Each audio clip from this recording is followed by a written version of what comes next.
we've said this a lot at Fluke over the past 4 months, don't let a crisis go to waste.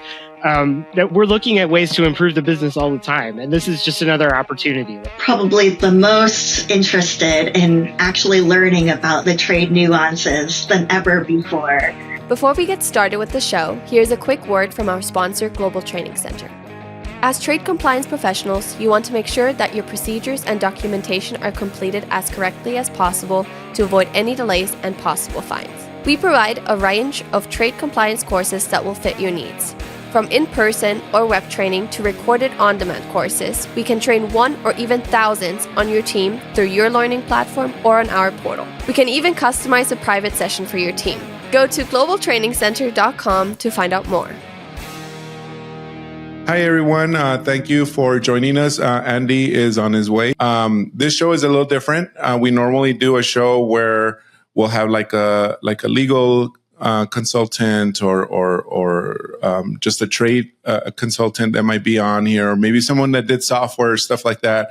But this format of the show is a kind of that I kind of actually like a lot, because we are talking to folks on the front lines. So this is not about theory. This is more like about survival, let's call it, because we want to know.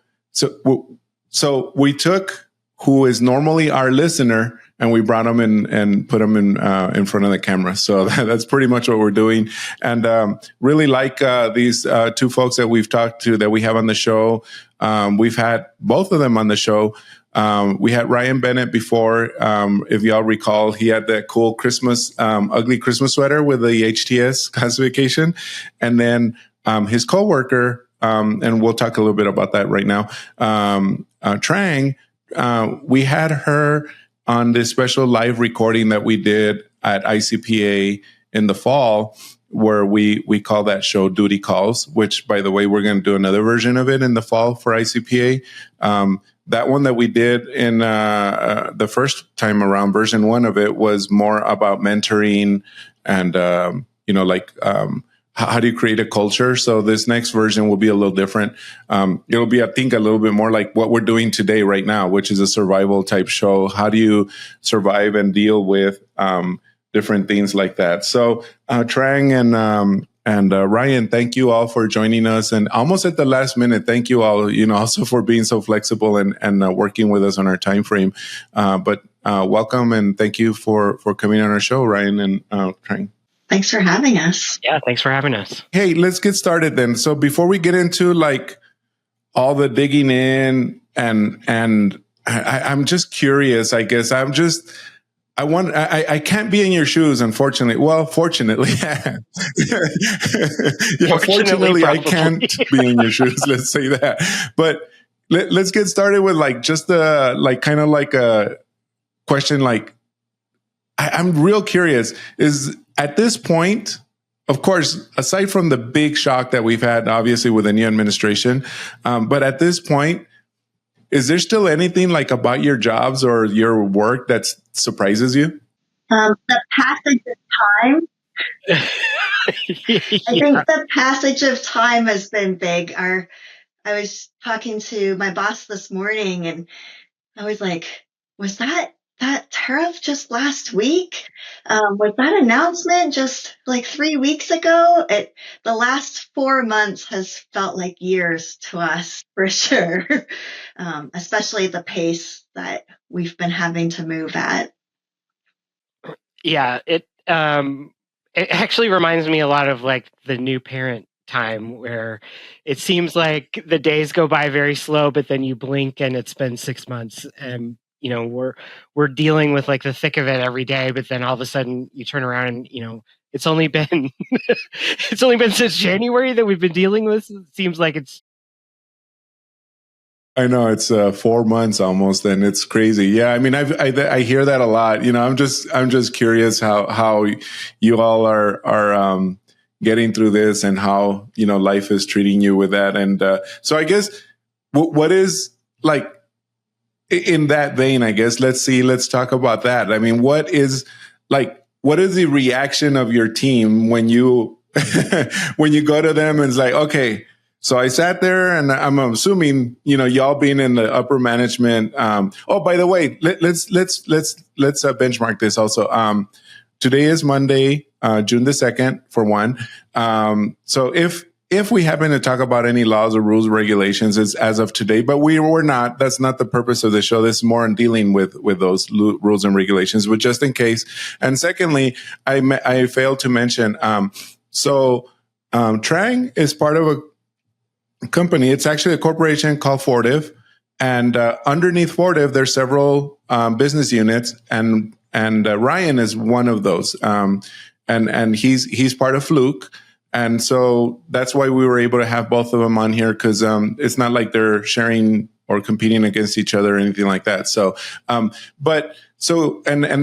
both in upper management, and within their groups and teams. They lead teams in their respective organizations. But so what happened, or what have you seen? Like, I'm assuming that you're sitting there and listening to the podcast. Haha. Shameless plug. But anyway, and webinars and stuff like that, and you're listening to, and you're trying to decipher, okay, this is now what we need to do. You go to your team and you're like, okay, guys, this is what we need to do. Unfortunately, it's probably having to be almost every hour nowadays. But I mean, joking aside, whenever you do go to them, obviously, Trang, you just said that, like, was that 3 weeks ago, 4 weeks? Was that just last week or whatever? I mean, what is like the reaction that you're getting from your team? Obviously they're looking to you for their leadership. So, just kind of curious how that's been panning out. I think a lot of it has actually been reacting as fast as we can to our leadership team.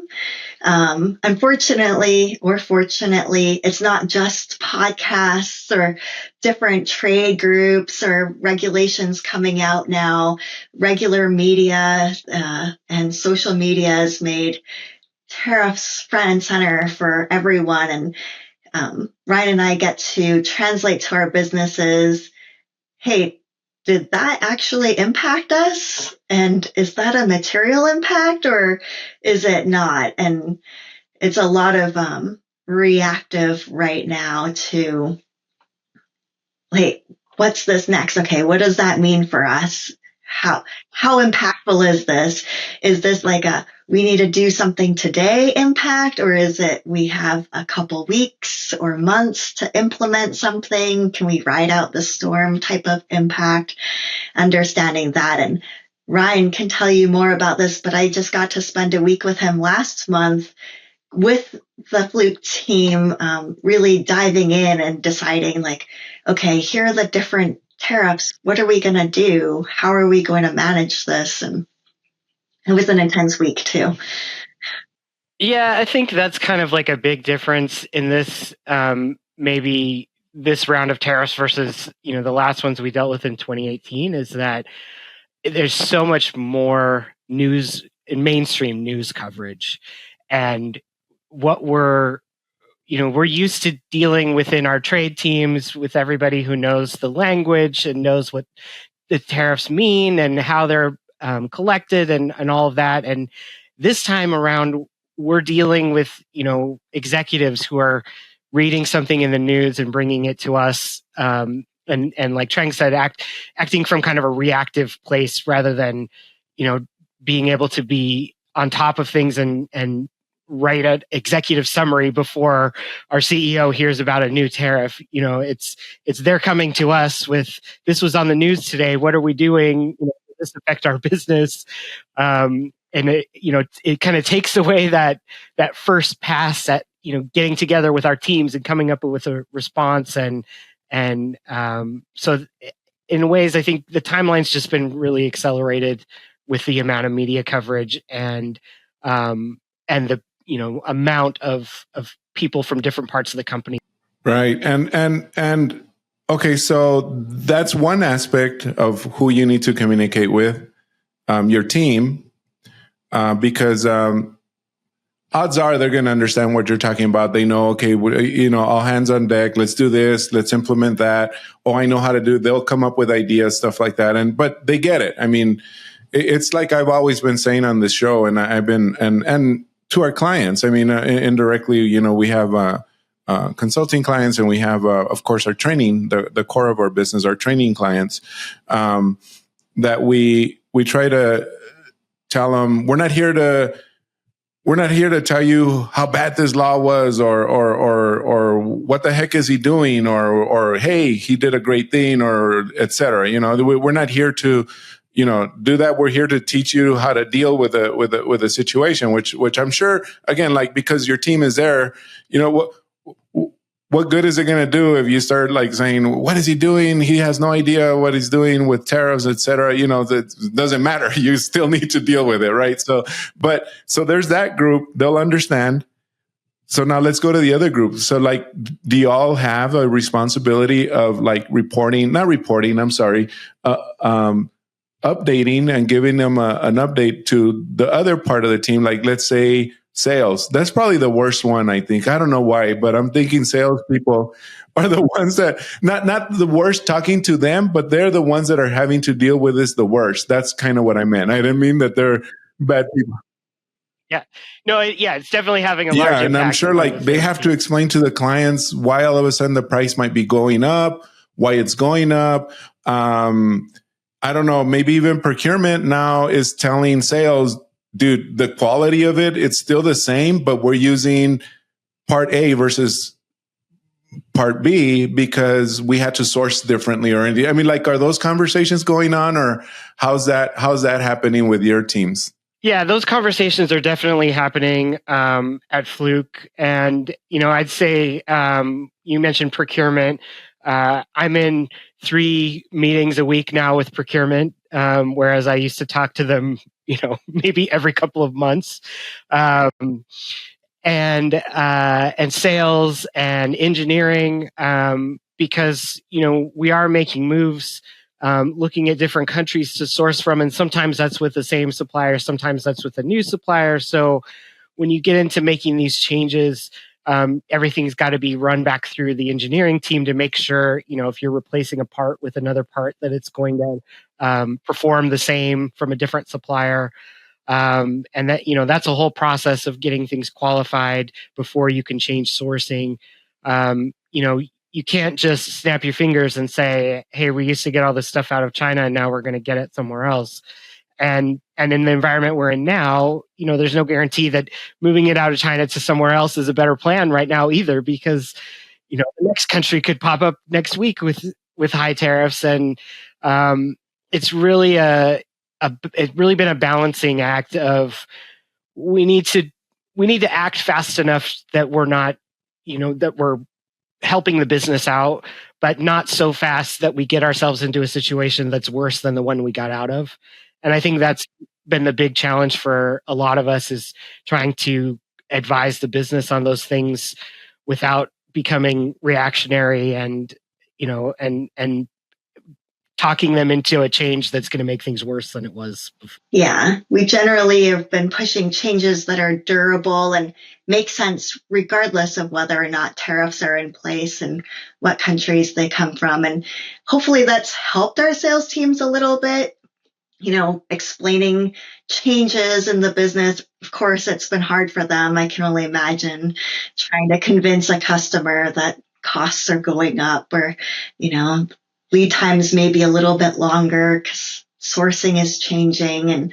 But understanding that making the changes, especially large supply chain changes, should make sense to your business long term, regardless of tariffs. It should just, whether it's risk mitigating through like geopolitical risk or COVID type risks. We've been through so many things recently that really enforce that, hey, we're going to make changes that make us more resilient, not make changes that are just reacting to today's environment. That I was going to ask you almost specifically that, Trang, about COVID. And so I've hear lots of businesses, companies, individuals that have become more resilient because of stuff like COVID, right? And like, I guess my question is, has this obviously? I'm gonna assume that made you more resilient, and it's making it a little easier to adapt this time around. So for one, secondly,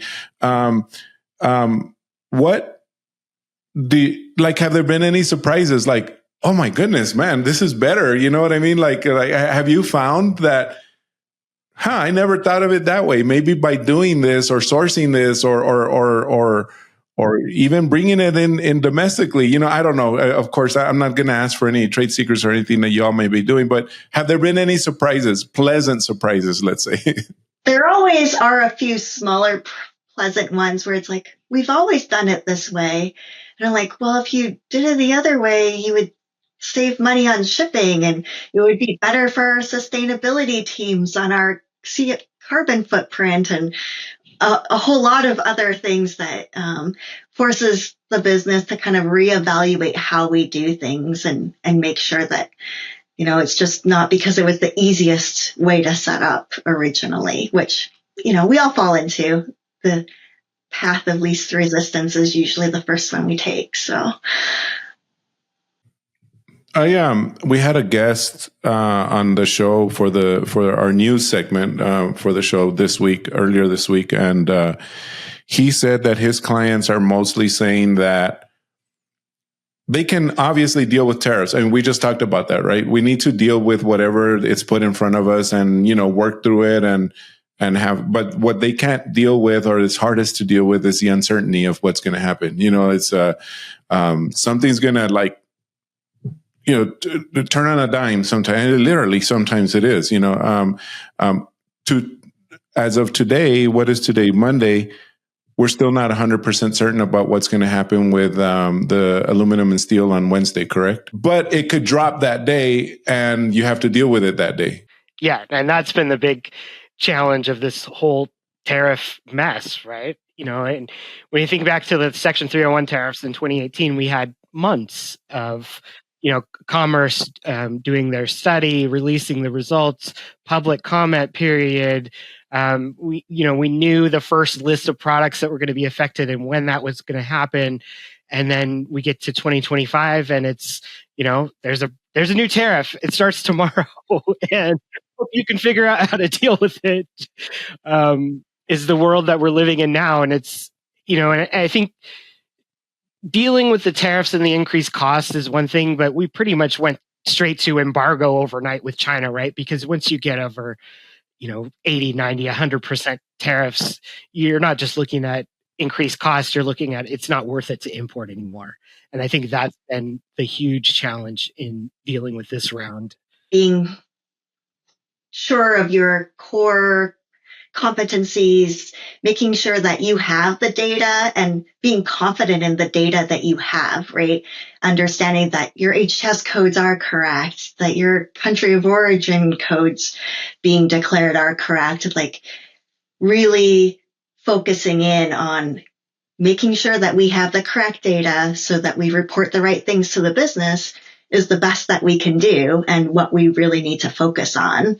Can you see the opportunity for compliance folks to be able to, in the midst of this chaos, to be able to send communique up the chain to your boss and to the executive levels?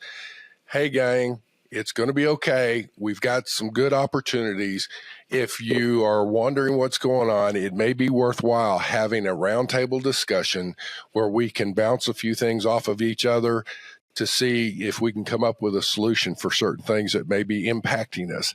The other may be swapping out notes and figuring out, does this latest change, does it really impact us or not? If it doesn't, no problem. If it does, you got to figure out what to deal with it. But I mean, in the midst of this chaos, somebody stepping up and going, it's not as bad as it seems, and being able to communicate that, do you not think that would be a great opportunity for somebody, and it be, I'm sure, well received by the C-suite? Yeah, definitely. So I can say here at Fluke that for the last 2-ish months, we have a daily meeting every day at 4:00. I meet with our top leadership team and the president of our company, and we report out on tariffs and all the projects that we have going on related to tariffs. And that we get everybody in the room. We get finance, we get operations, sales, legal, which trade compliance falls under, logistics, everybody is reporting out on the projects that they're working on related to tariffs. And we have those conversations because you can't solve this problem in a silo. You can't, I can't go to sales and say, hey, you guys need to adjust your prices. That's what we can do to fight these tariff things. It's got to be done in conjunction with other things that make sense too. Logistics. Hey, why are we bringing things into the U.S. that we end up exporting back out? Let's bypass the U.S. and distribute out of a different region. And all those conversations need to be happening together, because you can make a change over in one group and then, maybe that messes up something that another group is doing unrelated to tariffs. And you've just, messed up their program or cost them more money just to save money on tariffs. So you really need to have a holistic view of what's happening in your company and have everybody regularly communicating and on the same page with how you're attacking this problem. And dedication on your part, not you personally, Ryan. I mean, you're part of the group, but you're part of that dedication, because I don't know of too many companies that are that committed to doing that every day and having to do that. So that's like kudos to you guys, because that might be a very good key takeaway or a good lesson for the listening audience here, is that, yeah, I guess it's a drag. Oh, there's that 4:00 meeting again. But at the end of the day, tomorrow morning, you're not going to be complaining or running around with a chicken with its head cut off, like saying, now what do we do with these tariffs? Now fielding calls from other departments, because they are handling it. They're telling their teams or their peers, we talked about this. This is what we're going to do. So I think that's the great move on your end. Yeah, I mean, we just found that we were getting so many different questions from so many different groups that were trying to do different things, kind of in silos, right? And it didn't make sense. So having everyone get together on a daily basis, even if we just, meet for 10 minutes and say, hey, there's no updates today, everything's continuing as expected. At least we have that on the calendar. Everybody knows, and it makes your day a little bit easier, because the leadership knows that every day they're going to be updated. They're not panicking throughout the day. What's going on with tariffs? Who's doing this? There's a set cadence, and they know they're going to be updated, and everyone can just do what they need to. Trang, is that universal throughout the divisions that fall under Fortive? All of the hardware companies, not all of them have daily stand-ups. Some of them have weekly stand-ups. But that it just has to do a lot with their business models and the size of the business and things like that. But they've all set up, war rooms or virtual meeting rooms, make sure that they're connected. And then at the corporate level, I know that my boss and the CEO and the CFO and the CAO and our VP of supply chain meet on a weekly basis as well, to have kind of that holistic view, to make sure they're not duplicating efforts across the different businesses, or if something is working well or not working well for a business that is within our group, that we can share that and kind of make sure that everyone's on the same page. It's almost like a grounding spot. But like Andy mentioned, it has been, and if at Trade, at Fluke, at Fortive, and at Fluke, we've been on the legal team and had a seat at the table for a really long time. But I've worked for companies where this would be the time for you to show your value to the company, that you're not just, doing paperwork in the background, that you can be a real business partner to the business. We've got to figure out and be creative, and it's with extreme pressure and intense heat that a diamond is made. Let's make ourselves shine like there's no other diamond out there. So let's figure this out. There's a great opportunity in this country to source out, or to that one, but be prepared. Don't try and also, make comment outside your lane, but maybe align yourself with some others. But to show your value, I think, Trang, is like what you were just saying, is that going up the chain, you're more than just a, pusher of paper or information resources. Like, you need to participate in giving and becoming that resource for valuable wisdom before making a decision and those kinds of things. And definitely rethinking, being to help with the manufacturing and supply chain teams think about what steps happen where and where does that become beneficial and what trade tools there are available to us, what's in our toolbox that kind of fell by the wayside that's available. How would you go about in improving the trade acumen of your executives and your leadership team? What can you do as a compliance related person? Or if you're in the logistics in the transportation realm or whatever else, what can you do to improve that trade knowledge of your leadership? Is this where we recommend the podcast? And I'm all like, was your business card handy, Andy? Yeah. I will say though that we've said this a lot at Fluke over the past 4 months. Don't let a crisis go to waste. That we're looking at ways to improve the business all the time, and this is just another opportunity, right? This is a huge problem staring us in the face, and we can make changes that both help us deal with this problem and set us up for future success. Streamlining and making us more efficient. And I think that's the place where you really show your value as a trade person as well. Yeah. And currently the C-suite is probably the most interested in actually learning about the trade nuances than ever before.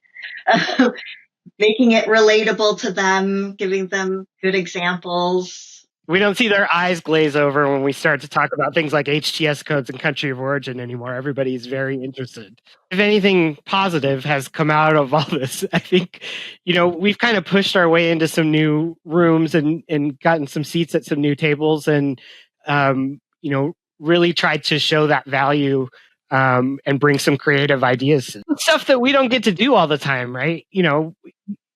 And now, like Trang said, our executives are more open to hearing some of these ideas and things that we can do with trade to be helpful than they ever have been in the past, because this is the time. In those meetings that you also are having daily, weekly, monthly, however you're dealing with them, not only should you try and at least have one key element that you want to offer, just as in general, this is a great opportunity, maybe worth further discussion and research, but also see if you can't find at least one, if not two people that you can compliment and thank to say, hey, the work that you did on this project really helped, and I think we're going to be able to capitalize on that and work through it. If you can do that, then it's like you're going to be asked to attend a lot more meetings rather than, like, go do your trade stuff and then we'll let you know if we need you kind of thing. Exactly. And it's not always a good thing, but yes, I think we're all getting a lot more meetings. But I was inspired by, I was watching a news story and I was thinking, and then I've also been, and y'all probably, if you have kids or part of a community groups, if you're on a board or something for, in my case, like when my son was in Scouts or my wife when she was in PTA, stuff. If you hold a position, there's like this book, like to teach you what to do for that position. And I was thinking, when the president of the United States leaves, he normally leaves a nice little note for the incoming president and everything. So assuming you needed to write a note to the next person that's going to take over your job, like what advice or what kind of just solid, like would you say, hey, turn around and go get another job? Or Trang, this is very timely for you. This is very timely for me, for sure. No, I think maybe my note for my successor of my position would be really understand how to communicate with the teams that you need to communicate with, to be able to give them the information you need them to understand and to receive the information so that you're well informed when you give them advice or give them information. So they're not just like giving them something and they're just asking for something else and you're like just passing each other back and forth, creating more work for yourself. Really taking the time to speak the same language is important. Well, I'll tell you what, as we're trying to wrap up here, and Lalo, you may have covered some of this at the beginning, and sorry that I had technical problems on this particular recording, but I just wanted to say a big thank you again to our listeners. Whatever, whether you're liking us, you're sharing us, you're subscribing, your support's been great. I think last time we checked, Lala, you said we were in 42 countries around the world. That's incredible. It's all because of you, our listeners. And Lalo and I greatly appreciate that. If you've not subscribed yet, now's a great time. Hit that follow button, hit that subscribe button, hit the share button and go, you got to listen to these guys. It's like he's like the cross-eyed javelin thrower. Doesn't set any records, but he keeps the crowd awake. So for all of that, you guys need to tune in to Simply Trade Podcast. We really appreciate Trang and Ryan. You guys have been great, and thank you so much for your insight today. Thank you very much for joining us. Simply Trade is brought to you by the generous contributions of Global Training Center. You can follow the show and GTC on LinkedIn or Twitter and other social networks. Make sure you check out the show notes in the description for a full rundown of today's show with all the important links. Also, make sure that you share this with a friend and subscribe on your favorite streaming platform. We really like hearing from you.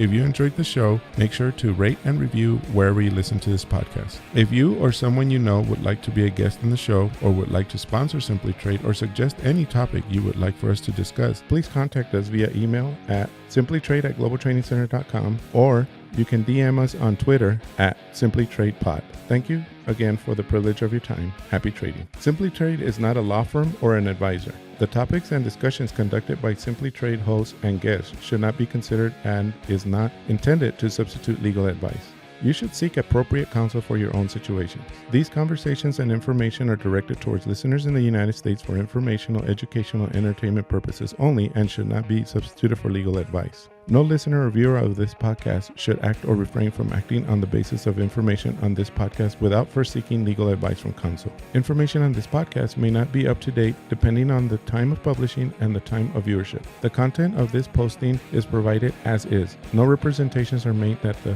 content is error-free. The views expressed in or through this podcast are those of the individual speakers, not those of their respective employers or Global Training Center as a whole. All liability with respect to actions taken or not taken based on the contents of this podcast are hereby expressly disclaimed.